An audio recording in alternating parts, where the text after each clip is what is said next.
I'm delighted today to be joined for our conversation with Spencer Craig, who is the CEO of Pure, and they provide healthy food through a number of outlets, mainly across London, but I'm sure outside the M25. I'm sure Spencer will go into this. But Spencer, thanks for coming along today. I'm, a bit of background. We haven't spoken to each other, I think, in 30 odd years. I think we went to the same school in Bushy together, and we were taught. I think I'm right. We were both taught by Andrew Ridgeley's mum, who was the other half. I use that. I use that as my claim to fame very often. But thanks for joining today. And from my perspective, I saw you interview. You did a small thing on the Chris Evans breakfast show, and I thought, I haven't spoken to that guy in years. I thought, wonder if he just fancied talking for a few minutes to me, a mere mortal. But from my perspective, thanks for joining. And from, we are the FSB, we represent small businesses, but you are more on the medium side, shall we say. So how's the last 15 months been for you in a nutshell? Well, we've gone from being a medium to a small business, I suppose. We've gone the other way. So in a nutshell, that really has been it. It's been we never thought we'd be in this position 2 years ago. There was big plans to carry on growing and to transition into being a growing medium-sized business, and now even today, 15 months, 16 months on, we are still stuck deep in COVID. As many people probably watching this or listening to this are probably in their home offices, not in their shiny offices or on the move somewhere, and so that is, we're still sort of stuck in the deep in COVID at the moment. And I mean, from your perspective, resilience for a small business is often very difficult. What did you do? When it first happened, what was your resilience plan? Was there a resilience plan? There was no plan. There was no plan, and even in remember like January or February, and you see it happening in the Far East and coming across through Europe. We were so unprepared. It's literally the word, that unbelievable. I won't say unprecedented because but it was so unbelievable. It's a bit of a joke really. I look back at some of the forecasts. We're like, okay, maybe a few months we might be down 20% or something, and within a few weeks the whole estate is completely closed. Everyone is now on furlough, right? The new word. So obviously the resilience bit, that's a big part of growing a business, and anyone listening to this will know it can be a very lonely place in the early days, and it can carry on being quite lonely, and resilience is such a key characteristic of growing a small business.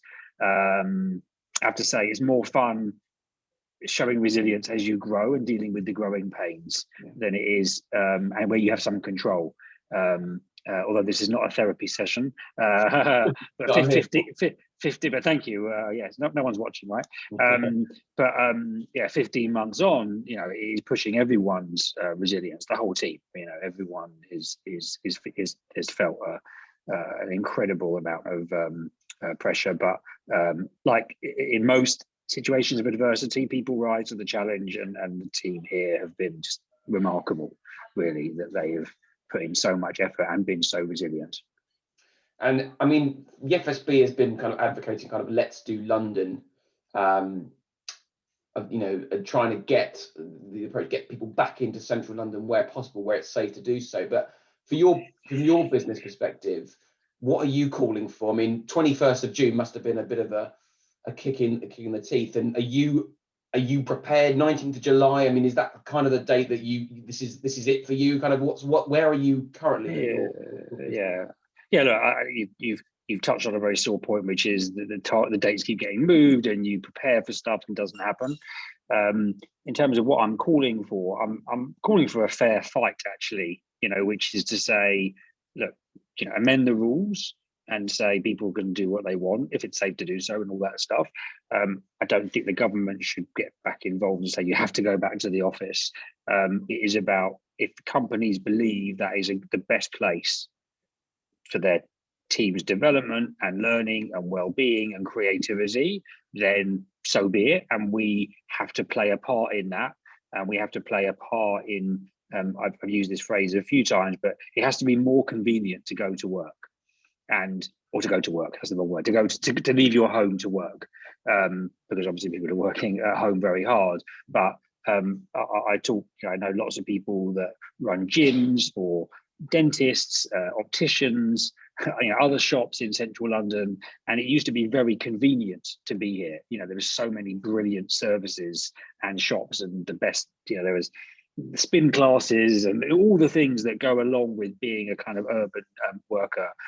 So my hope is that we all of us, everyone in these industries that service this community, are better than ever, and that we remind people that going to work is not just having your nose in a sweaty armpit of someone on the train.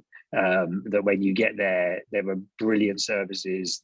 The offices hopefully are creative spaces, welcoming places. So just make it a fair fight, as in give us a chance to prove that we can make it better being on the move than at home. Yeah, I think that's a fair argument. And in terms of, you mentioned earlier on the issue of furlough, and I want to just touch on the issue of skills. We've heard lots in the media lately about the issues of skills crisis, particularly in the hospitality, tourism sectors. Are you particularly worried about this? Are you faced with that particular problem? This is a really tricky one, I think. We have increased our pay. We have increased the benefits, so you get free food when you work in a pure shop, so increase the benefits, and we are taking the view of there's plenty of people out there. It's a supply and demand a labor market. This is my colleague Maria, who's leaving. Hi, Maria.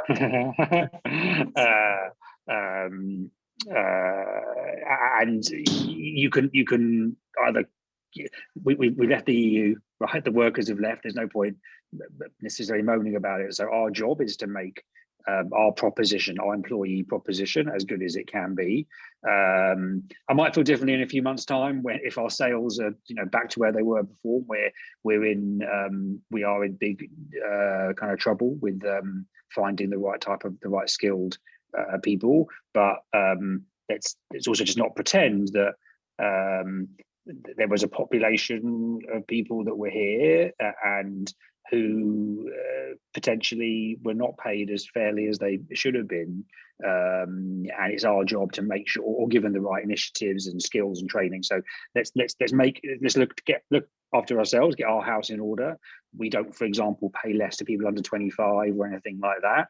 Like, let's get the pay and the benefits and the training right in our organisation, and then talk about what the government policy might be in terms of immigration for that level of people.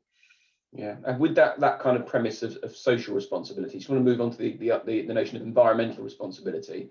Yeah, you are, it's quite on your website in terms of the issue. It's very important to you as a business in terms of environmental sustainability or sustainable awareness.